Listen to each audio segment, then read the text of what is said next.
இன்றைய தினத்திற்கான வானிலை தொடர்பான முன்னறிவித்தலை தருகிறார் சிரேஷ்ட வானிலை அதிகாரியும் ஊடகவியலாளருமான முகமது சாலிஹின். வங்காள விரிகுடாவின் தென்மேற்கு கடல் பிராந்தியத்திற்கு மேலாக இலங்கையின் தென் திசையில் தாளமுக்க பிரதேசம் நேற்று இரவு நிலை கொண்டிருந்தது.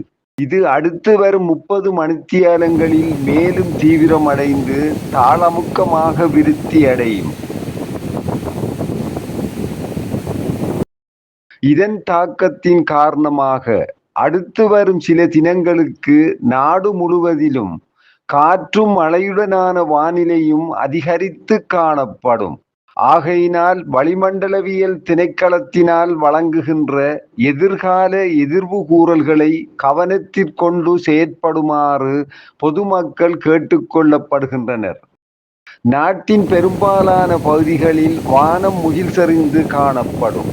நாட்டின் பெரும்பாலான பகுதிகளில் அடிக்கடி மழை அல்லது இடியுடன் கூடிய மழை பெய்யக்கூடும். கிழக்கு மத்திய மற்றும் ஊவா மாகாணங்களின் சில இடங்களிலும் அத்துடன் புலனறுவை மாவட்டத்தின் சில இடங்களிலும் 150 மில்லிமீட்டரிலும் கூடிய மிக பலத்த மழை பெய்வதுடன் நாட்டின் ஏனைய பிராந்தியங்களின் சில இடங்களில் 100 மில்லிமீட்டரிலும் கூடிய பலத்த மழை பெய்யக்கூடும். வடக்கு, கிழக்கு, வடமத்திய, வடமேல் மற்றும் மேல் மாகாணங்களிலும் அத்துடன் ஹம்பாந்தோட்டை மற்றும் மாத்தளை மாவட்டங்களிலும் மணித்தியாலத்துக்கு சுமார் 50 கிலோமீட்டர் வேகத்தில் அடிக்கடி பலத்த காற்று வீசக்கூடும். நாட்டின் ஏனைய பிராந்தியங்களில் மணித்தியாலத்துக்கு சுமார் 40 கிலோமீட்டர் வேகத்தில் அடிக்கடி ஓரளவு பலத்த காற்று வீசக்கூடும். கடற்பரப்புகளில் இந்த காலநிலை எத்தகைய தாக்கத்தை ஏற்படுத்தக்கூடும்? கடல் பிராந்தியங்களை பொறுத்தவரையில் வங்காள விரிகுடாவின் தென்மேற்கு பகுதியில் நிலை கொண்டுள்ள தாளமுக்க பிரதேசம் தீவிரமடைந்து அடுத்து வரும் 30 மணித்தியாலங்களில் தாளமுக்கமாக விருத்தி அடைய இருப்பதால் இன்று முதல் மறு அறிவித்தல் கிடைக்கும் வரையில் நாட்டை சூழவுள்ள கடல் பிராந்தியங்களுக்கு மீனவர்களும் கடல்சார் ஊழியர்களும் செல்ல வேண்டாம் என அறிவுறுத்தப்படுகின்றனர்.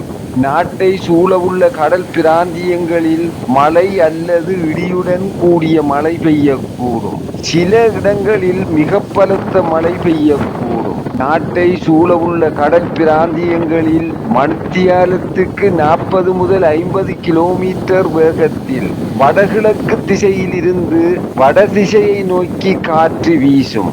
காற்றின் வேகம் சில சமயங்களில் மணித்தியாலத்துக்கு 60 முதல் 70 கிலோமீட்டராக அடிக்கடி அதிகரித்தும் காணப்படும். இவ்வாறான சந்தர்ப்பங்களில் கடல் பிராந்தியங்கள் கொந்தளிப்பான நிலையிலிருந்து மிகவும் கொந்தளிப்பாக காணப்படும். புத்தளம் தொடக்கம் காலி, ஹம்பாந்தோட்டை, மட்டக்களப்பு, திருகோணமலை ஊடாக காங்கேசன்துறை வரையான கடல் பிராந்தியங்களில் கடல் அலையானது 2.5 தொடக்கம் 3 மீட்டர் உயரத்திற்கு மேலெழக்கூடும். இது தரைப்பிரதேசத்திற்கு தாக்கத்தை ஏற்படுத்தாது.